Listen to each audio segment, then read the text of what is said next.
talk about very interesting topic, that is how mathematics used as an application of physics.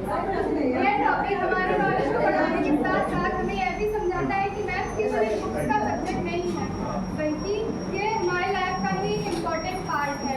आप सबने एक meme सुना ही होगा कि साइन, थीटा, अल्फा, बीटा, इनका यूज हम फ्यूचर में क्या करेंगे, हमको क्यों पढ़ रहे हैं। तो इससे रिलेटेड मैं आपको एक एग्जाम्पल बताती हूँ। सपोज कीजिए एक पेड़ है, हमें उसकी हाइट पता करनी है। उस पेड़ से हम 10 मीटर की डिस्टेंस पे हैं और उसकी चोटी से एंगल बन रहा है 30 डिग्री। तो हम tan थीटा का फॉर्मूला यूज़ करके उस पेड़ की हाइट को पता कर सकते हैं। ऐसे ही बहुत सारे एग्जाम्पल हैं, जैसे किसी बिल्डिंग की हाइट पता करनी हो, कोई रोड या कोई ब्रिज को डिज़ाइन करना हो तो हम ट्रिग्नोमेट्री का यूज़ करते हैं। अब मैं आपको बताती हूँ कि फिजिक्स और मैथमेटिक्स एक दूसरे से कैसे रिलेटेड है। हम कुछ फिजिक्स के लॉज को समझते हैं, जैसे force, time, distance, motion etcetera.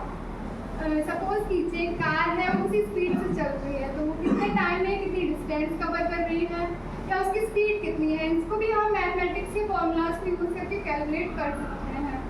ऐसे ही प्लैनेट्स की ऑर्बिट्स, उनकी वेलोसिटी का भी कैलकुलेशन हम मैथ्स की हेल्प से करते हैं। इलेक्ट्रिसिटी में करंट, वोल्टेज, डिस्टेंस, इनको भी हम मैथ्स का फॉर्मूला यूज़ करके कैलकुलेट करते हैं, जो है V = IR। अब हम अपने डेली लाइफ एग्जांपल्स की बात करें जो अक्सर हम लोग यूज़ करते हैं, जैसे आप लोग क्रिकेट खेलते हैं तो बॉल को कितनी स्पीड से फेंकना है या फिर कितने एंगल से फेंकना है। फुटबॉल में आपको कितने फोर्स लगाना है, कितना डिस्टेंस उसको किक करना है, ये भी कैलकुलेशन हम मैथ्स की हेल्प से करते हैं। ट्रैवल करते टाइम हम कितनी दूर जा रहे हैं, हमें कितना टाइम लगने वाला है, या फिर हम कितनी डिस्टेंस कवर करेंगे तो कितनी पेट्रोल यूज़ हो सकती है, इन सबको कैलकुलेट भी हम मैथ्स की हेल्प से ही करते हैं। प्रोबेबिलिटी यूज़ हम लोग अक्सर डेली करते हैं, जैसे अभी हम कहीं जा रहे हैं तो बारिश हो सकती है, नहीं हो सकती है, हमें छाता लेकर जाना चाहिए कि नहीं जाना चाहिए, या फिर कोई गेम देख रहे हैं तो वो जीत सकते हैं, हार सकते हैं। आपने कोई लॉटरी की टिकट खरीदी है तो वो जीतेंगे आप या हारेंगे। ऐसे ही लगभग हम अपने लाइफ के सारे कामों में मैथमेटिक्स का ही यूज़ करते हैं। अक्सर लोग फिजिक्स और मैथमेटिक्स को बहुत कठिन मानते हैं। अगर हम ये समझ लें कि हमारी लाइफ का ही एक पार्ट है तो हमें ये बहुत ही इंटरेस्टिंग लगने लगते हैं। फिजिक्स हमें यह बताती है कि दुनिया कैसे काम करती है, और मैथमेटिक्स हमें वह लैंग्वेज देता है जिसे हम खुद भी समझते हैं और दूसरों को भी समझा सकते हैं। मैं कह सकती हूँ मैथमेटिक्स और फिजिक्स एक दूसरे के ही पूरक हैं।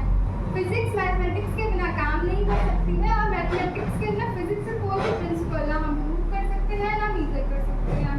ऐसे ही फिजिक्स मैथमेटिक्स के बिना काम नहीं करेगी। तो एक बहुत ही फेमस अल्बर्ट आइंस्टीन साइंटिस्ट है, उनका एक थॉट है कि pure mathematics is in its way the poetry of logical ideas. Means mathematics केवल एक ग्रुप, नंबर्स का ग्रुप नहीं है, ना कोई फॉर्मूलाज का ग्रुप है। वह एक उसमें सुंदरता है, क्रिएटिविटी है, लॉजिक्स है, सादगी है। जैसे पोएट्री फीलिंग्स को एक्सप्रेस करती है, वैसे ही मैथमेटिक्स हमें यूनिवर्स को समझने के लिए मदद करता है। Thank you.